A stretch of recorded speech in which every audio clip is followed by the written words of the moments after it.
दोस्त थे उनको टेलीफोन करके धमकाया गया था कि बोल दो बाकी जो नेता हैं वैसा जैसा नेतागिरी करते हैं ये भी वैसा ही नेतागिरी करे तो ठीक है, हम लोग भी कोऑपरेट करेंगे। और नहीं तो ये ज़्यादा अगर ये मतलब ग्रामीणों का पक्ष लेगा, ज़्यादा अगर रैयतों का पक्ष लेगा तो ठीक नहीं होगा, देख लेंगे, इस टाइप का बात बोला गया है। देखिए डुमरी तय हो चुका है और हमारी जो भी कमेटी के सदस्य हैं उन्होंने भी साफ कह दिया है कि डुमरी आपको लड़ना है। जो डुमरी के संभावित प्रत्याशी हैं उन्होंने भी कह दिया है कि डुमरी इस पर आप ही को लड़ना है क्योंकि वहाँ सबसे ज़्यादा वोट मिला है और उस वोट को आपको बरकरार रखना है। तो डुमरी मान के चलिए जंगल सीट डुमरी तय हो चुकी है। अब कोलियरी की बात करें तो मैंने 2 सीटों पे नज़र है जिसको हम लोग पैरमो कहेंगे और मांडू कहेंगे। देखते हैं उन दोनों सीटों पे कहाँ कदम रखते हैं। चलिए हमारी कोल माफिया है, उनके दबंग घर तक घुस के आते हैं और महिलाओं को मैंने कपड़ा फाड़ कर पीटा जाता है। तो ऐसे में हम कैसे अपने मतलब गुस्से को काबू रखें।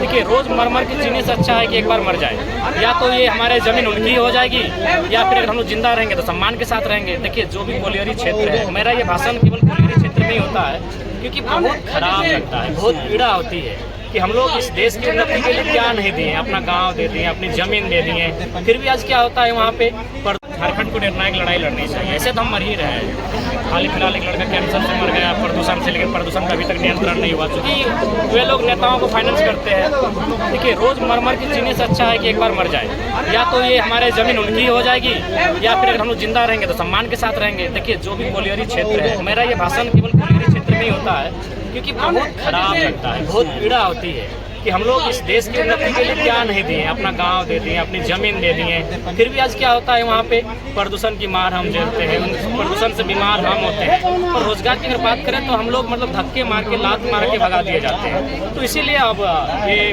मार मार के जीने से अच्छा है कि एक बार निर्णायक लड़ाई लड़े, मर जाएं। अगर आने वाली पीढ़ी तो सम्मान के साथ रहेंगे। लेकिन एक पढ़े लिखे नौजवान को और एक पब्लिक फिगर को क्या इस तरह की बातें करनी चाहिए? नहीं, बिल्कुल मेरा भी मानना है इस तरह की बातें शोभनीय नहीं है, मैं स्वयं मानता हूँ। लेकिन 2 वर्षों से जो अन्याय और मैंने जो देखा है, बताइए झरिया में जबरदस्ती हमारे गाँव में हमारी आंगन में जाके वो भी डंप किया जा रहा है। जब महिलाओं ने विरोध किया तो जो कोल माफिया है उनके दबंग घर तक घुस के आते हैं और महिलाओं को मैंने कपड़ा फाड़ कर पीटा जाता है। तो ऐसे में हम कैसे अपने मतलब गुस्से को काबू रखें।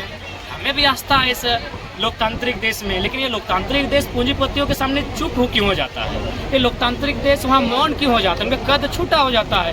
नहीं बताइए, आज यही मामला एक नीरज नाम का लड़का कैंसर से मर जाता है और आज भी वो प्रदूषण के मानकों का बिल्कुल ख्याल नहीं रखते हुए काम चल ही रहा है। तो हम कैसे विश्वास करेंगे लोकतांत्रिक व्यवस्था में हम आम व्यक्ति भी कहीं फिट बैठते हैं?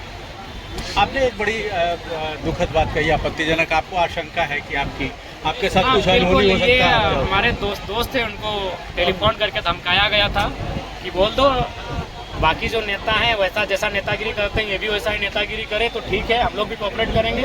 और नहीं तो ये ज़्यादा अगर ये मतलब ग्रामीणों का पक्ष लेगा, ज़्यादा अगर रैयतों का पक्ष लेगा तो ठीक नहीं होगा, देख लेंगे, इस टाइप का बात बोला गया है। हमारे दोस्त सामने है, विराट सामने, आप पूछ लीजिए उनसे। आपने प्रशासन को, पुलिस को इसकी सूचना दी? देखिए हमें लगता है कि पुलिस प्रशासन को हमने बहुत जल्द हम लोग अपने अंगरक्षक के लिए भी इस बात का लेटर ड्राफ्टिंग हो चुका है, इस विषय की हम लोग जानकारी उनको देंगे।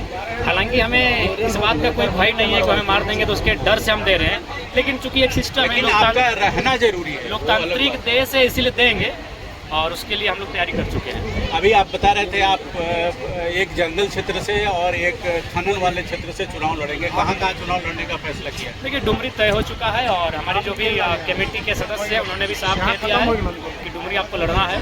जो डुमरी के संभावित प्रत्याशी हैं उन्होंने भी कह दिया है कि डुमरी इस पर आप ही को लड़ना है क्योंकि वहाँ सबसे ज़्यादा वोट मिला है और उस वोट को आपको बरकरार रखना है। तो डुमरी मान के चलिए जंगल सीट डुमरी तय हो चुकी है। अब कोलियरी की बात करें तो मैंने 2 सीटों पर नज़र है जिसको हम लोग पैरमो कहेंगे और मांडू कहेंगे। देखते हैं उन दोनों सीटों पे कहाँ कदम रखते हैं। चलिए हमारी शुभकामनाएं आपके साथ है। ये जयराम महतो जिन्हें लोग